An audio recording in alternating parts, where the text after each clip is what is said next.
How's it going, guys? It is Ryan here and welcome back to a brand new video, and today is another round of our F1 1997 career mode, where it is round 7 at the home of British Motorsport, our home race of the season at Silverstone for the British Grand Prix. And this one is going to be our toughest challenge yet. There is rain in the air, 13% chance, so it could happen at the later stages of this race, which could spice things up a bit. As you can see, we're in the minority, and as always, we're starting at the back of the field as always. But I may try, just to make these races more interesting, do one-shot qualifying. If you guys want me to do that, then let me know in the comments below. I'll try it out for a few races if you guys want me to, and then if you guys liked it, then I'll do it for the remainder of the season, just to make it a bit more interesting for you guys to watch. As recently, as you may have seen, the racing hasn't been that great, and I can put that to blame for myself for trying my hardest, but this car is just terrible to drive in this mod, I'm going to be honest with you. But Michael Schumacher's on pole for the race. We're in 22nd as always, and our teammate Katayama, again, doing very well. I've got to say, 17th on the grid is not bad for a minority. But the lights are on.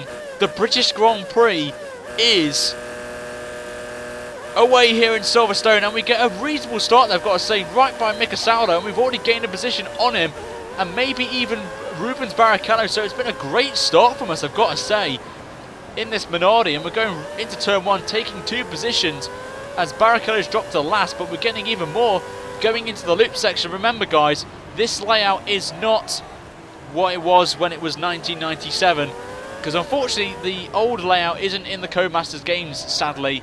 So we are afraid going to be stuck with this one for the time being. But it just made it a bit of interesting there. As Larini there, I don't know what was going on there with him and the AI. I don't know what was going on there. But we had to make a massive brake check.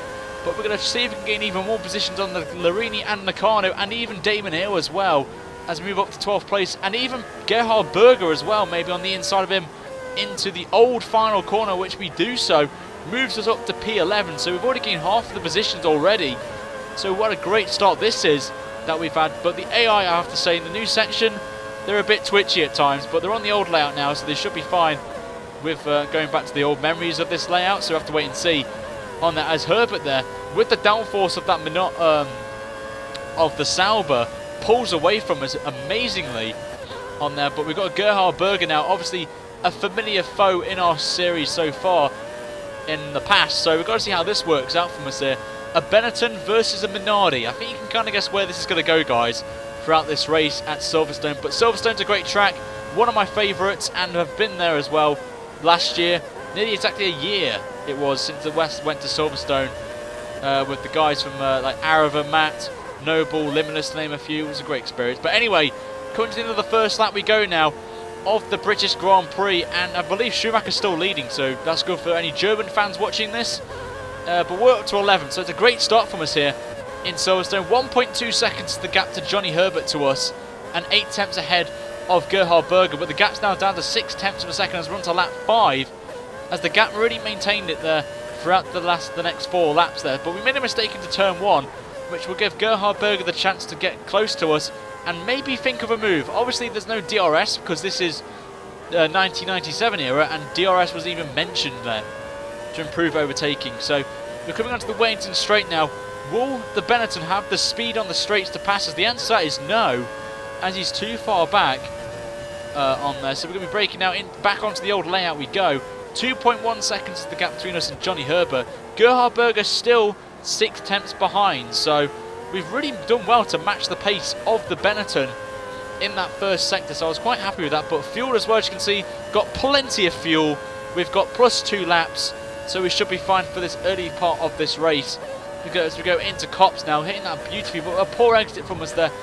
Brings out the auto slow there, and there Gerhard Berger looked like trying to make a move, but he went side to side with us. But coming into Maggots, he just had to back off, so I didn't understand why that. If this was 2015, Gerhard Berger would have made the move round the outside, so it's a bit unfortunate there. Someone's also retired, I've noticed as well. So we're down to 21 drivers in this race, but we're going to go on to the lap 6 now, as we are scheduled to make a pit stop here. As obviously we have to make 1 pit stop, 1 option, 1 prime. Obviously with the game it wouldn't let us do 1 tyre compound, so it's a bit disappointing, but that's live, so everyone has to make a pit stop. Just makes the races more interesting as well, which is another good thing out of this on there. So the gap to Herbert's 3 seconds, and Berger's now 4 tenths behind. So we have to really think about when to pit, and I believe the time is now. So we're going to be putting off now into the pit lane as Johnny Herbert also comes in. Gerhard Berger stays out, which gave me the indication that John Alesi will, as well as Michael Schumacher, does the glitch that puts us at 1:38.6. As when you go into the pit lane around here, it's quicker as you're doing a higher speed on there. As we see John Alesi now coming out of the pit lane as we go into our pit box. And is it going to be a good pit stop here from the boys? It is a 3.6, so not the quickest that we've had so far, as Hill now up to 13th. Johnny Herbert's there. We're getting a bit of time on Herbert as well, so that's quite nice to see. So we need to get a very good exit here and a good outlap and see if we can jump a few people in the pit stop window. As Katayama's up to 13th, so he's done pretty well for himself on there. So the Minardi's doing pretty well, I've got to say, in this race. So it might just be the track or the British term on there. But as you can see on the next lap, Berger did come out ahead of us there, unfortunately, which is a bit disappointing. But he is being held up by Johnny Herbert, who we've actually gained a lot of time on, actually. So I don't know what's happened to Johnny Herbert. I don't think he's got damage or whatnot. But it is a massive factor that we need to take into consideration as we go in to this corner, and Berger's just suddenly just brake checked. Herbert as well, I don't know what's going on with Herbert. He has to have damage on there, but we're going to go past Berger, up to 10th place.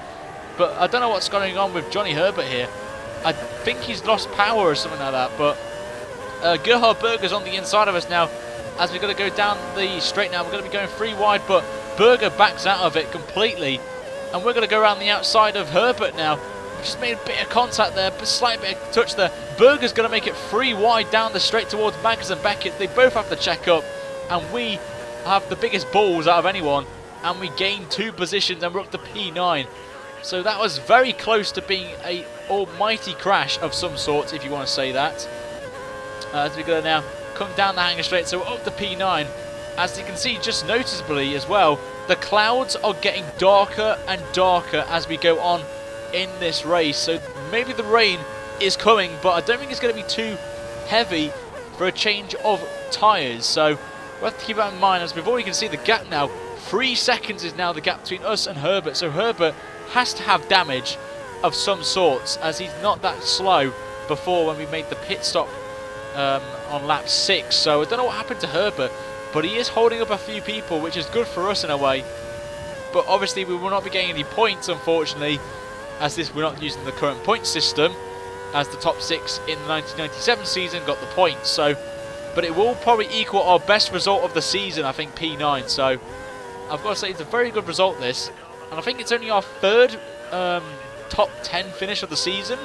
So really half the races have been good and half the races have been average from us on there. So we've only got really 2 laps to go, 3 laps to go, sorry, as we're going to come across the line. The gap now 10 seconds, but Herbert is getting closer now. He's gained about 6 tenths on us in that middle sector. And as you can see, there is raindrops emerging, I think, on the map. So we have to be very careful now. If the rain intensifies enough, then the last lap's going to be quite interesting there. As we're going to be coming now into the last couple of corners now to start the penultimate lap of the British Grand Prix here in Silverstone. The clouds are now overcast. Is the rain going to get any heavier on there? There's been a bit of spit, but nothing too serious at this point. So we may just get away with this, as we have to lift through turn 1. As I said, the Minardi isn't great for its downforce here, especially in this first sector and the Magnus and Beckett's complex. But we're going to be now braking now onto the way into the straight for the penultimate time. And as you can see, the rain is slowly intensifying ever slightly. It's only light at the minute, but maybe it will get heavier as this goes on this lap. So we've got to wait and see if that is the case. But as you can see, Alesi's pulled a massive chunk of time on us there. And even Johnny Herbert as well. The gap's down to 2 seconds. It's now 1.6 as we're now on the final lap. The rain is getting heavier ever slightly, so grip's going to be a massive factor in this last lap of this race. It's going to be very interesting to see how we hold on to this 9th place from Herbert, who's leading a train of 3 cars, including himself, on this last lap. As we're going to go on now to the old turn 1 for the final time. Have to lift off, as there is the track in this part is greasy, so the tyres The worn tyres as well, I've got to mention, will play a factor in this as Jacques Villeneuve wins again, continues his streak of victories in this season, and he's going to cement his championship lead even more. But we're going to be coming down the straight now for the final time, the Hangar Straight. Now 1.3 seconds. I think we've got enough on Herbert to hold on to 9th place, which will, as I said, be a very good result from us here, considering where we started as well. And I believe it's only going to be our 3rd top 10 finish of the season, which is what I wanted really from this career mode. But we're going to go through club for the final time, and we will pull off a very respectable 9th place in this race here in Silverstone, and we are very happy with that result there. The Minardi boys will be up, and even Katayama comes home in 15th, so it's a great day for Minardi. 2 great finishes there from the team, but the results are that Jacques Villeneuve wins this race here by 1.7 seconds from Michael Schumacher, with Mick Häkkinen in 3rd, Eddie Irvine in 4th, with Ralf Schumacher in 5th, and Giancarlo Fisichella completing the points-paying positions in P6, with Coulthard, Alesi, myself and Herbert completing the top 10. And the full retirements of Olivier Panis and Heinz-Harald Frentzen, which is a massive factor for the championship in terms of his perspective for his position, which you will see momentarily, as we will now look at the standings after this round of the championship here in Silverstone and see where we are maybe as well. But we're going to be focusing on the top 10. Let's have a look at where it is.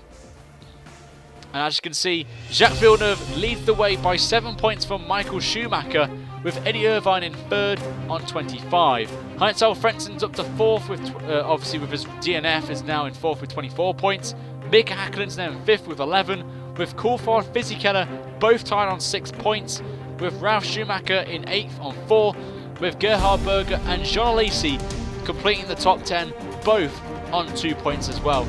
Hopefully you guys enjoyed this episode of the 1997 career mode, and we will be back once again for another episode of this. If we hit 50 likes, I will immediately upload the next episode of the career mode.